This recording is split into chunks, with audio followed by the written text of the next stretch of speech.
Now let's discuss all of this with our guests today. In Amman, Tahani Mustafa, senior Palestine analyst at the International Crisis Group. She specialises in conflict resolution. Here with me in the Doha studio, Mansour Schuman, a Canadian-Palestinian citizen journalist who reported from Gaza between October last year and February this year. And from Ramallah in the occupied West Bank, we're joined by Mustafa Barghouti, the Secretary-General of the Palestinian National Initiative. Good to see you all. Before we get on to the brand new Prime Minister of the Palestinian Authority, I'd like to speak about the old one and the old government. Tahani, explain to me, why did Muhammad Mustafa, why did he and his government resign on February the 26th? Was it their choice? Well, I think it was something certainly not quite their choice, but a necessity that thrust on them, given the fact that not only do you have obviously the onslaught unfolding in Gaza, but also the PA's legitimacy had been at an all-time low. So it really, in terms of their options available, there was very little. The PA have never been as unpopular as they have been. And this isn't just something that has been brought about since the 7th of October. This is something that the PA has been grappling with for the last couple of years now, even under Muhammad Mustafa, given the inefficiency of PA governance, the increase in violence, the disconnect between Palestinians and their supposed benefactors and their elites, who they do not feel actually advocate for them on any political, meaningful level. Mustafa, if I can ask you, perhaps just now, I'm going to ask you with your political hat as head of a party there in a moment. But first, if you could just help our viewers, who is Muhammad Mustafa? Just give us a background on him, if you could. Well, Mr. Mustafa is a Palestinian who used to work for the World Bank for a good period of time.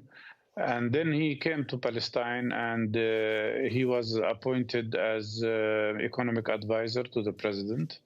And later he became the leader or the president of the Palestinian Investment Fund, which he has been running for several years in the last decade.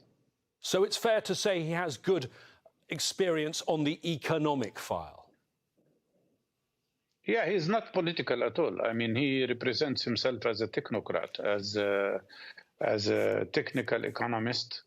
More than anything else. And he, according to my knowledge, he's not affiliated with any particular political party, but he works for the president, who is the leader of Fatah, of course, and the leader of the PA. OK, well, I want to get your political views on him in just a moment, but I also want to make clear what our panel thinks Palestinians will make of him generally.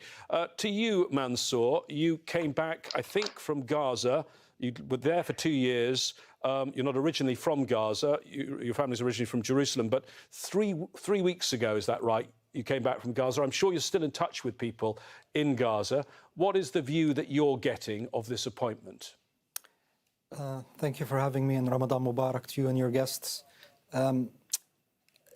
Even I think it's just a PR stunt on behalf of the Americans requesting President Abbas to put a new face in order, as they move forward in trying to change their strategy towards trying to get Gaza back under the Palestinian Authority and the PLO. I think that the people in Gaza right now do not think that this appointment will have any kind of positive impact on their humanitarian situation or the political situation on the ground. You have to understand that even Fatah inside Gaza is divided 50-50 between Mahmoud Abbas and Muhammad Dahalan, who currently resides in the UAE. And I think that one reason why he was appointed is because he holds the keys to, like Dr. Barghouti said, he holds the investment funds and he understands the economics. And if there is going to be a rebuild in Gaza, they think that they can utilize him as a technocrat in the process of rebuilding Gaza as a new face rather than Ishtiya. And I think, again, this is part of the general American strategy towards Gaza, whether it's through military, economics, politics, or even social norms. Tahani, I would like to know what you, as an analyst who tries to take the temperature of people across the Palestinian territories in Gaza and the West Bank, what do you think the feeling is on the streets in response to this? Well, I think this is seen as very much in keeping with US support for a depoliticized solution, one that offers Palestinians economic relief, or what Israel has been peddling for the last few years now as economic peace. So just to interrupt you there, so do you think he is the chosen US candidate, or is it just that the US wanted change and he is the change that President Abbas has decided to put in place? Or do you think they actually specified him as the Prime Minister? What's your thought on that? Palestinian leadership is not something that's entirely determined by the Palestinians themselves, unfortunately. And often it will be Israel and the US that will determine who those particular chosen candidates will be. So, I mean, he's certainly someone that does carry favor. Clearly, if the US have consented to his appointment. And he's certainly someone who, as Mustafa Barghouthi and others have pointed out, that he is someone who also carries favor with Mahmoud Abbas. Now, I think the issue is not necessarily Muhammad Mustafa per se, it's what this appointment ultimately represents, which is, as I said, this is primarily seen as US support for a depoliticized solution, one that offers economic relief over any substantial, effective political rights to Palestinians under an apolitical, technocratic, securitized government. Now, in terms of any drastic change that this is going to actually produce, Palestinians are not fooled by the rhetoric and discourse coming out of this. They know that ultimately, as Mahmoud Abbas remains head of state, power will be concentrated within the hands of Mahmoud Abbas, who so far for Israel and its allies is seen as the safest hands. Dr. Mustafa Barghouthi, thank you for taking off your political hat at the beginning of the programme. You can put it back on again now. You are the Secretary-General of the Palestinian National Initiative, and there is a statement from other key groups and factions, including your own. It's a statement from Hamas, Islamic Jihad, the Popular Front for the Liberation of Palestine and the Palestine National Initiative. I've read it. It says forming a new government without a national consensus is a reinforcement of a policy of exclusion and deepening of division. Explain to me why you are so opposed to this appointment. Well, there is nothing about Mr. Muhammad Mustafa personally. It's not a personal issue. The issue is about something larger than that. And the question here is, these changes are in response to reform. What kind of reform? There are two reforms that are on the table here. One reform is the American-Israeli one, and that one doesn't care about anything except making the Palestinian Authority more acceptable to Israel. And that means securitizing the Palestinian Authority even further. That means sustaining the position and status of the whole Palestinian Authority structure within Oslo process that was killed by Israel already. So it's a process from one side, but they want to keep the Palestinian establishment in that place. That's not the kind of reform that we want. And it's not up to Israel or United States to decide who should govern us and who should rule us and in which way. The reform that we are demanding has two sides. First of all, at this very crucial moment when we are encountering Israel and when we face genocide in Gaza and when we face terrible starvation of the people and total destruction of infrastructure and even reoccupation not only of Gaza but West Bank as well, we need a strong, unified national leadership. The first step should be the establishment of a unified Palestinian leadership that should include all political forces, those who are in the PLO and those who are still outside the PLO. And that was the essence of what we agreed about as 14 different political groups in Moscow in the most recent meeting, which is that everybody should get into the PLO, and this would create a unified national leadership. That's first. Second, the reform that the people want is a democratic reform, not a security reform as America wants. We are very surprised that the United States speaks about democracy everywhere except in Palestine. What people want is democratic elections, the right of the people to choose their leaders freely and democratically, something that we've been deprived from since 2005 and 2006. And the biggest problem we face here was the cancellation of the Palestinian elections, which should have taken place in 2021. Because of that, we have no separation of powers. We have the executive structure, a small executive structure in control of judiciary system, of legislative system, as well as executive system. That has to change. The reform we want is democratic free elections and separation of powers. That's what democracy means everywhere else in the world, except in Palestine, where the Americans want a strong securitized structure that serves the interest of the Israelis rather than the Palestinians, and that is obedient. In my opinion, this pressure from the United States is counterproductive, and it is not really leading to a proper reform. On the other hand, the public wants to see a unified Palestinian leadership. They don't want to see this division continue between different forces, between Hamas and Fatah. They want to see a unified structure. They want to see a democratic structure, a structure that is capable of fighting any form of corruption or nepotism or clientelism. This is what people want. And I think our opposition here is not about this person or that. The opposition is about the need for a different system and a different approach, rather than staying within the ranks of what has failed during the last 31 years. OK, let's examine why perhaps the US don't want elections. And I'm going to ask you what is rather a ridiculous hypothetical question right now, because clearly Gaza is under a desperate situation, under bombardment. The bombs continue to fall, and the West Bank is under Israeli lockdown. But I want to ask you one by one, very quickly, what your view would be if it was possible to have elections right now. What would be the result? Tahani. It would be an absolutely meaningless exercise if factions like Hamas are not allowed to partake. But Tahani, I'm asking the question, who is the most popular right now? What would be, if there were conditions where you could get the views of all of the Palestinian people, how do you think the Palestinian people at this moment in time would vote? I think it's still very premature to tell right now, given what's happening in Gaza. It's still very premature to gauge what the actual political inclinations of people are on the ground. But I think regardless of who would win, the concept of free and fair elections at this moment in time is something that is completely off the table. And if it were to take place, especially with the absence of Gaza, which is in no condition to be hosting elections, then it would be a completely meaningless exercise. And the way things stand, the international community have already made it very clear that they would not accept any sort of Palestinian elections right now, at least elections that they cannot predetermine the results of. OK. You didn't want to answer the question. Mansour, I'm going to put the question to you. You've just come out of Gaza 3 weeks ago.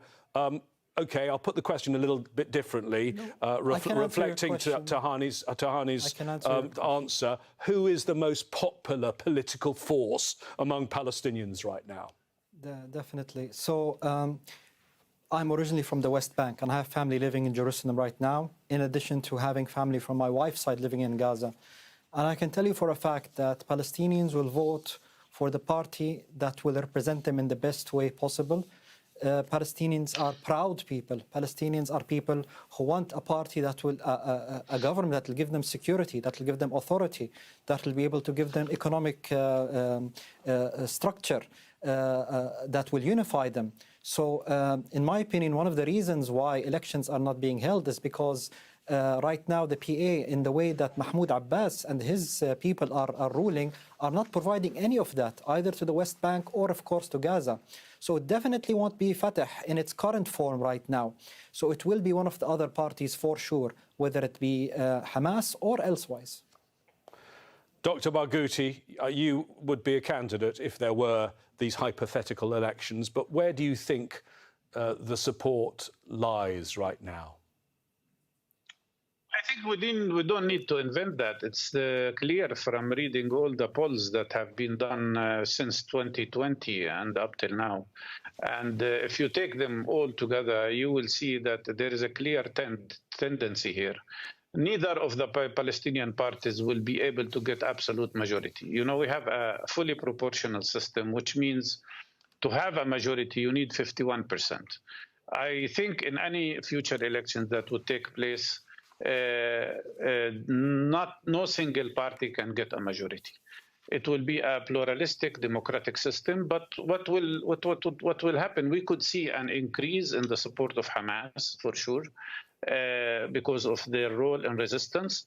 but we will see a pluralistic democratic system. And clearly there is a substantial amount of people who want to vote for a third party, a third democratic line, non-Fatah, non-Hamas. And that is very encouraging. In my opinion, a truly pluralistic democratic system where no single party has absolute majority will lead to the formation of coalitions, will lead to democratic reform, will lead to a powerful Palestinian Legislative Council where the government has to be accountable to.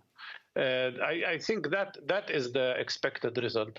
And others know that. And those who don't want to see Palestinians have true democracy, those who want to impose agreements on Palestinians, like Oslo Agreement was imposed on Palestinians, in my opinion, don't want to see democracy here, because democracy means that anybody who negotiates on behalf of Palestinians have to listen to what the majority of Palestinians want, and that is sustaining and protecting Palestinian national rights.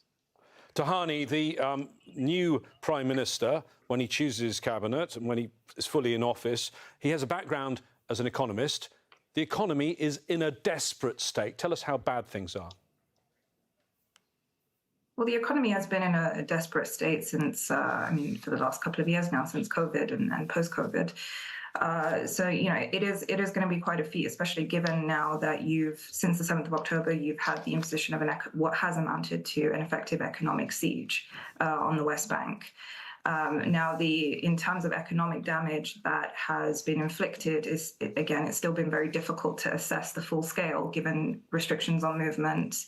That includes for various organizations and analysts like myself to actually go in and seriously assess the damage. But he is going to have quite a task on his hand in trying to rejuvenate the Palestinian economy, especially in the West Bank, given the onslaught since the 7th of October, and even prior to that, where we saw significant amounts of donor fatigue, donor funding being pulled for the last few years, from 2017 up until 2023. The Palestinians had lost their two major donors, the US and Saudi Arabia.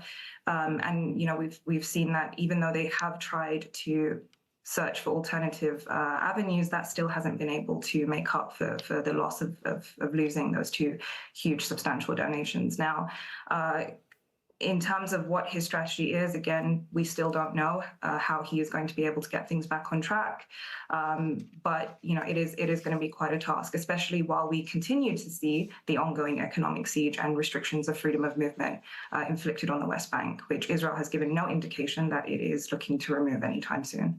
Dr. Mustafa, you oppose his appointment, but do you think perhaps, given what you've just heard, and you know it so well, the donor fatigue, that perhaps some of the donors might give some more money now because there's a new Prime Minister? So the sort of ray of light. Well, they might talk about that, but we don't see any actual input.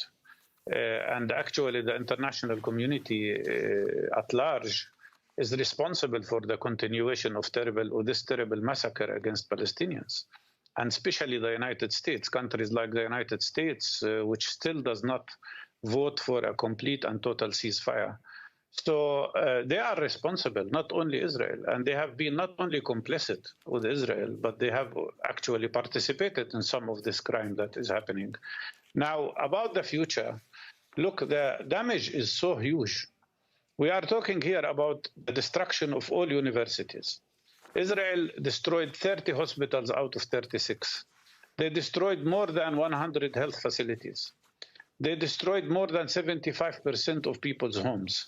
It is estimated that the damage, and the repair will require no less than $50 to $90 billion. Where are the countries who are going to provide that? And that's why I say, the huge challenge we face, the fact that we are having now 110,000 Palestinians killed or injured, that's 5% of the population. We have 20,000 orphan children because of this war. We have total destruction of infrastructure. We have 1 million people suffering from diseases which we are trying to help now. To deal with that, no single Palestinian political force can manage the issue. It requires the unity of everybody. It requires that we all are together in one unified leadership so that we can face these huge challenges and mobilize also whatever is possible to help our people afterwards. But the most urgent need is to force Israel out of Gaza. We cannot do anything or repair anything or help anybody as long as the Israeli army continues to occupy Gaza. Do you think that a technocratic government will be able to push Israel out of Gaza? Or can it work in Gaza without cooperation of all political forces there? Of course it's impossible. That's why the first step should be the establishment of a unified Palestinian leadership, and then the formation of the government has to be a national consensus process. Nobody wants to be in the government. It's not that. The issue is about the government has to be accepted by all the others so that it can work with all the power of the Palestinian society, which has to practice a lot of self-reliance, a lot of self-organization, and a lot of democratic participation in the light of the fact that so many others have disappointed us, so many countries in the region and outside who turn their back to our suffering at this very moment. OK, you talk there about the impotence of a technocratic government in terms of what happens in Gaza. Mansour, you've just come back from Gaza. You're obviously watching things very, very closely, and it looks like there could be important developments. There are ceasefire talks resuming, yet on the other side, you have Prime Minister Netanyahu saying he's finalised the battle plans for a Rafah offensive. We don't know if this is a negotiating ploy. What are people telling you in Gaza that you've been speaking to about how worried they are at this moment in the holy month of Ramadan? Yeah, if you look at recent history of over the last few months, very similar events happened before the invasion of different cities across Gaza Strip. The people in Gaza are extremely worried that Rafah will be invaded and that they will be forced to leave Gaza Strip by force into the Egyptian border, into the Egyptian Rafah area. Hence, another repeat of 1948 and 1967. The situation there is critical from all perspectives. I think Dr. Mustafa and Mr. Hani gave a lot of numbers about how bad things are there, and you continue to report on this 24/7. If I was a member of the European Union or somewhere in the Americas, I would have seen that I have put billions of dollars of investments into infrastructure, into trying to build values of democracy and human rights into the population in Gaza over the last decade, all now gone into ruins and rubbles because of the way that the Americans and the Israelis have acted in Gaza. I don't think there's a trust anymore with the people of Gaza, given any new government that has come up in West Bank. We need, like the guest said, elections. We need real reform. We need people that accurately represent the Palestinian people and the free people, freedom-loving people at large in the world. Everyone is watching. And what is happening now in Gaza is going to change history. The question is, what is going to happen over the next couple of weeks? Will an immediate, permanent ceasefire happen, withdrawing the Israeli forces, or will the Rafah invasion happen? Let us see.